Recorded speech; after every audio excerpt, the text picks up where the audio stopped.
Welcome back, everyone. In this lesson, we are going to be looking at creating metallic objects, okay? Objects that are metal, such as coins, such as platery, such as a bunch of other things that you might want to shine or have reflective surfaces. Not necessarily reflective surfaces, but give off the illusion that these are nice, shiny pieces of gold, jewelry, etc. So what we're going to do is we are going to create a gold coin that our player can collect in this game that we're creating sprites for. Let's just move the trees and the rocks up here for now. I'm going to create a brand new layer. I'm going to call this one coin.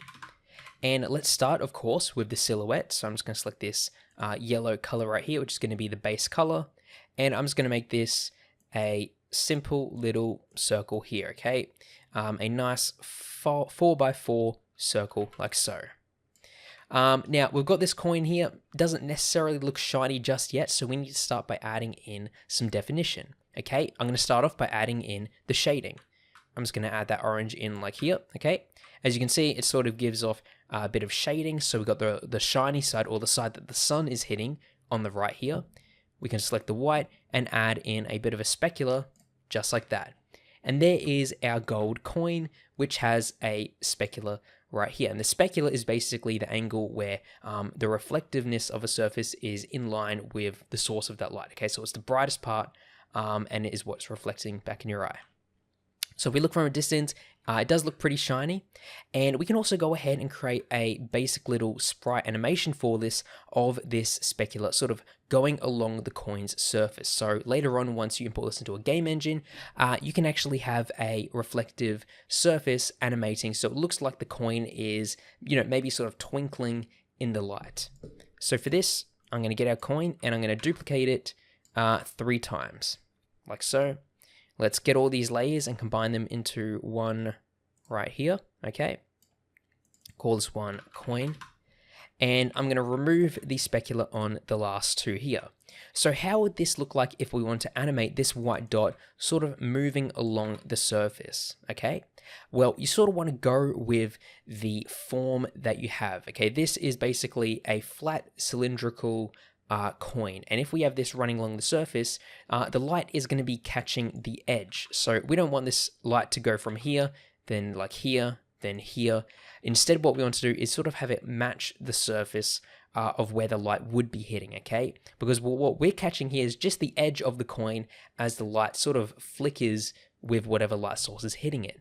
So on our second coin here, what we could do is maybe have the light over here, and then on our final one, we might want to have it down here, okay? So it has this nice little animation of the specular moving along the edge of the coin, okay? Not the center of the coin. Having it moving along the edge of the coin sort of gives off the illusion that this is a cylindrical object with the light sort of hitting the edge, all right?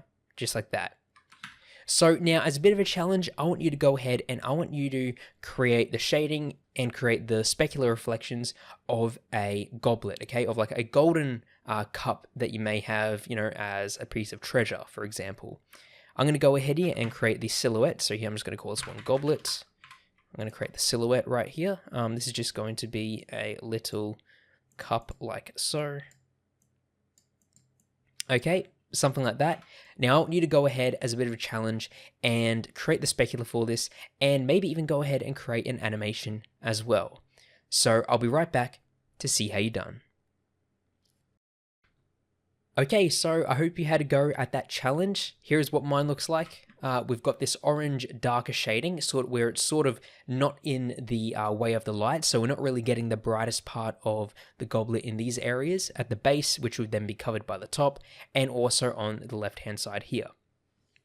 Now, as you can see, I've got 2 speculars, and the reason why is because unlike the coin, which is a flat object, a goblet, that would be a cylindrical object. It will be round, okay?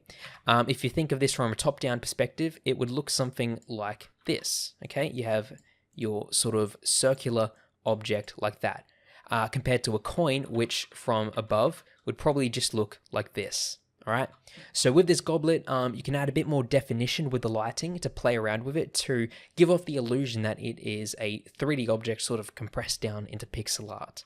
And I mean, this is entirely up to you in how you do it, experimenting with placing the light in different areas, zooming out, seeing what looks best. it really comes down to experimentation, maybe even looking at references of real life objects.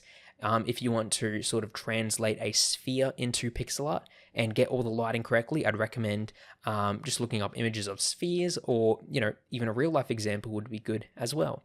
As at the end of the day, the pixel art with the lighting, we sort of want to simulate reality, as we are trying to trick people into looking at these group of pixels and having them arranged into an object that we want them to understand.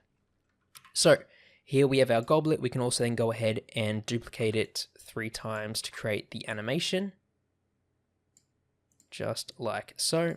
We can combine all 3 by selecting all the layers, right-clicking them and going merge layers. Rename this to goblets. I'm going to remove the specular on each of these other ones. Now, the way we want the light to go on this is we sort of want the first specular, which is this one right here. We want this one to actually move, just like it does with the coin. But the center one, since this is sort of at the middle where the light is, it's hard to really explain, but we're sort of just going to keep this one still. So what we're going to do is we're going to have this moving down here. Just going to sort of have this light still here, and then have something like that, okay? So this is going to give a bit of an animation with the specular moving along, just like it's done with the coin, but the middle one here is going to stay put, because this is where the light is sort of not going to really be moving. Because if you think about it, if we think of this as a sphere, for example, and we have a light moving around a sphere, the edge of the sphere, the light is going to be moving quite a bit, but the center of the sphere, it doesn't really have anywhere to move, since that is the reflection point that is hitting in your eyes. Okay, it's kind of hard to understand, but if you have real life objects and you look at them and you sort of rotate them around the light, you can see how these sort of behaviors can be seen. But yeah, overall, just like I said, experimentation. We're not really going to know what the final animation looks like or if it's good until we actually put it into a piece of software that we can actually preview it in.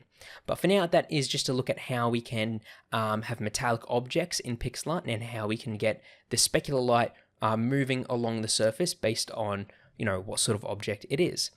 If we go over to our sword here, for example, our sword's already white and we can't really get a whiter color, so I'm just going to make the specular be a blue, okay?